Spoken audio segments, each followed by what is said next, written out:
As Jung used to say, archetypes are forms without consent. I've been talking about archetypes in the past videos. So what are archaic structures? They form instinctually. Just like a constellation forms depending on the stars that are combining, that's how archetypes form in our mind, depending on the storylines that we tell ourselves. So archetypes form without consent. They're encoded in our psyche based on the collective unconscious beliefs, stories, traits, myths, every single thing that we picked up unconsciously. In astrology, each constellation has a specific archetype. From this archetype stemmed the Greek mythology of all of the archetypal structures. The structures then took life form, and we created the Greek mythology based on the psychology that was emitted from the stars. In our psyche, we have encoded 12 astrological houses. Each house represents a structure, a form. So what is your own structure, depending on all of the combination of your 360 will? Jung pioneered the typical archetypes of the mother, the caregiver, the hero. When we understand the triplicities in astrology, we can understand how these forms and structures take place in our psyche. When we start to understand how things take shape and how things were originally formed, then we understand how to change our shape. So in astrology, the form is your 360, your sense of self, your sense of value, and so on and so forth, until you reach the I believe, the I'm dreaming, the Pisces state. The structure of the first house would be Aries. So Aries is correlated with cardinal fire. Each planet rules a constellation, a zodiac. Taurus is ruled by Venus, but they're exalted in the moon. It means that the archetype, the structure of Taurus is that their other lens, if you want to get a deeper understanding of your Taurus, is that you're also exalted in the moon. So understanding where you might be overdoing it can give you a better understanding of specific tips, because the inner structures just get deeper and deeper and deeper once we understand the layers of this. Cancer is exalted in Jupiter. So Cancer loves to be in Jupiter. It loves to go teach people about their emotions and how they can initiate and create emotions. That's why Cancers are preachers, because they're comfortable with things, because they know their emotions. So they're like masters at emotionally being intelligent, which makes them preachers when they overexalt themselves in Jupiter. Because they're so comfortable in their home, they can stay stuck in comfortability, and that's the polarity of the moon and Jupiter. If the moon is very comfortable with Jupiter, it can overexalt itself. The fourth house also gives you that sense of more contained, more comfortability, because it's an even number. That's what even numbers do.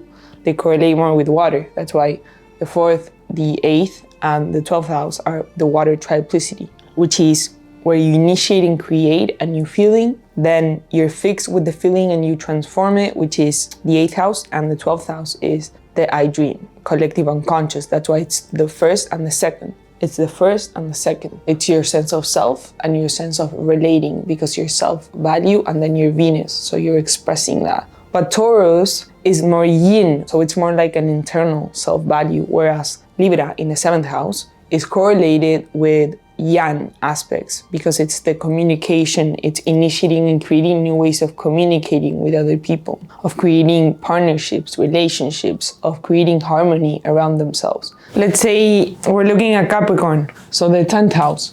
Mars is exalted in Capricorn, so it loves to be there because it can initiate and create based on the raw inner feeling, their raw inner energy. So they can be a detriment also if they overindulge in that exaltation.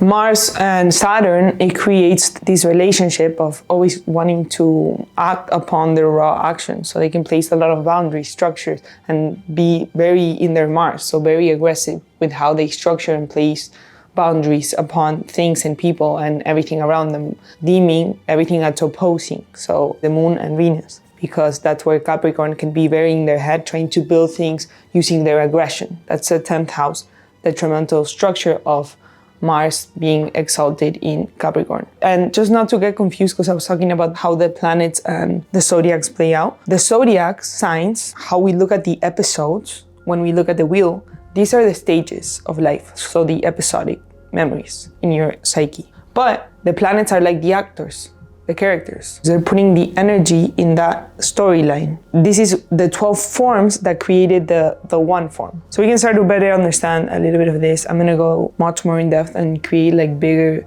videos. I'm just waiting for some things to change. And I know it sounds a little pseudo because It can be hard to understand, but when we break it down to a core level, it's actually pretty fun and pretty self-soothing, because you can always rely on astrology to mathematically engineer yourself, because it's just about going back to yourself and knowing yourself, so you know how to stand back again whenever you need to.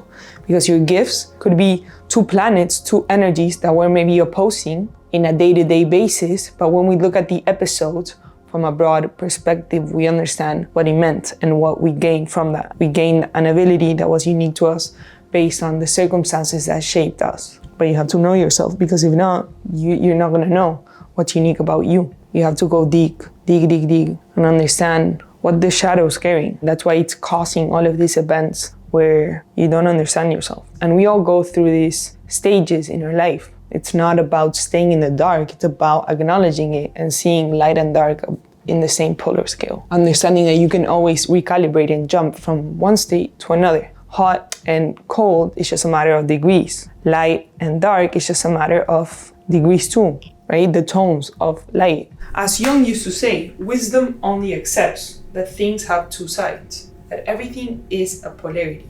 We need to look at the past in order to get a sense of what the future is gonna hold. We have a south node and a north node. So we have these two poles.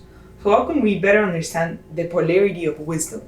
As Jung used to talk about, in order to develop wisdom, you have to go through the law of polarity, understanding that there's two truths to whatever you're perceiving. So you can, with your experience, ground yourself based on not the past, not the future, but the present, in an equanimity state of being. It's about getting away from those thoughts that you think you have to get away from, but you just have to be present with yourself. All of the memories that might be keeping you in a mental construction of a past event, and you're operating based on that event, that mood, that is manifesting as a state of being physiologically now. So that's when we get stuck in the timeline of polarities, and we can't see the wisdom of things. Let's look at the archetype of Sagittarius, which is expansion, fire out their things, mutable fire, everyone else's expression, to understand the big perspective.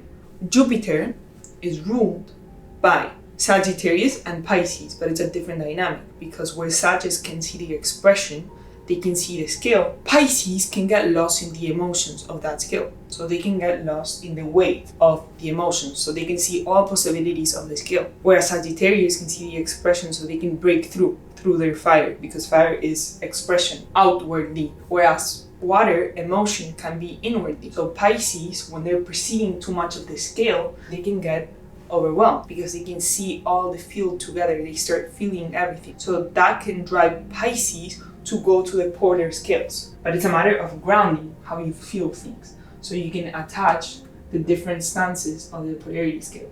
In the Kybalion, which are the Hermetic principles, the law of polarity, which is the 10th law, states how in the scale of polar opposites, there's always points in the middle. In order to turn something on, you need to have it off. Cold and hot, it's a matter of degrees. The same with emotions. If we're stuck in an emotion of hate, by us being wise, there's a range of emotions that can derive from hate. It can be anger, it could be jealousy, resentment, bitterness, irritation. How can I get away from that energy, emotion stuck in my body, and see things from a different lens? You're literally manifesting that emotion because of how much you attach your thoughts to that one first thought. So the more weight we give it to a thought, assimilating it to a past event, it's like our brain perceiving the emotion.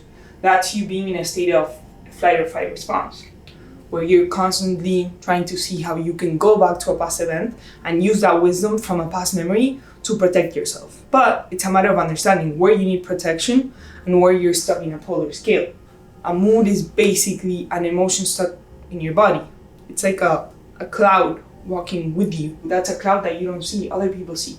It's the weathers that you project outside. That's projection. So for instance, let's say that you hate someone, right? You're stuck in this emotion that it doesn't come out. It's like you can't stop thinking about this person that screwed you over, and you're carrying this weight of being stuck in the currents of anger. So you're emitting that unconsciously, because you're attaching all of these thoughts that are manifesting an energy in motion that's stuck in you. So you're emitting this in your field. You're emitting anger because that's all you sense. That's all you're perceiving. And you're not doing any good just thinking about this person that way because it's only hurting you. What we can do here is start to inner alchemize our state of being and understand the polarity of things and start to question the hate we feel. Because hate always has a lesson. We have to question, why do I hate that person? What are they evoking within me? That could be triggering a shadowed aspect about yourself. And that could be leading you to an inner quest. And you might look back at this event and see that person now and be thankful for everything that they put you through, because you wouldn't be where you are right now if you wouldn't have gone through those situations. So when we just start to question our emotions and see the information they carry, we see the polarity of the emotion and we can stabilize and ground our mind, because it's about giving context to the mind to get away from these states of being that keep us blocked. That emotion needs to get out somehow. So your body starts to signal you have to rescue your body by thinking differently. How can we think differently?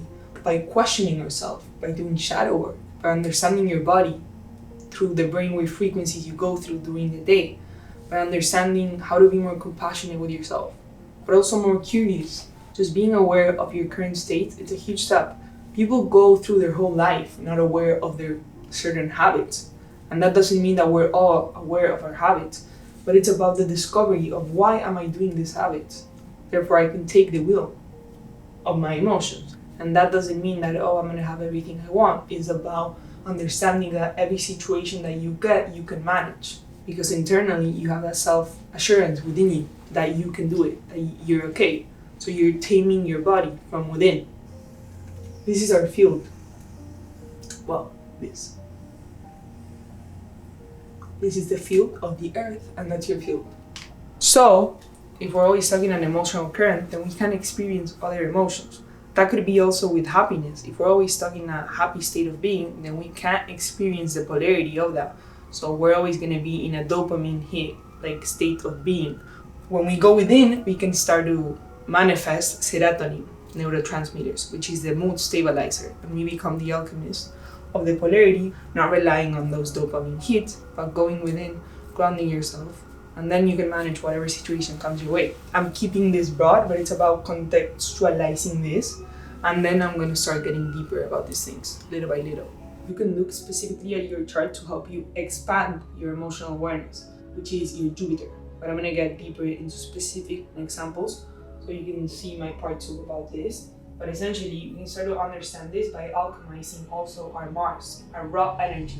Mars is our willpower from within, our raw energy. So how do we manage that raw energy? Using that to fight, staying stuck in Mars? Or are we going to use it to fuel our beauty?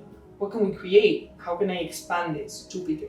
Those people that screw us over, when we start to question it, we go back to it and we see one thing. I want you to do that and see one good thing about that. And you'll see that now you're doing great things because of that. Or you've developed something good because of that. And if you haven't yet, it's because you haven't seen your path. And it's about going to your past and being aware, being like, I went through that, I gained that, and then I acknowledge now my pain, and I went through the journey creatively in my own unique way. Cheers, Sophie, or cheers, whoever's watching this. Like, you have to do these things with yourself, to carry out yourself, to carry out your body, and start to integrate the body and the mind. So yeah, as above, so below.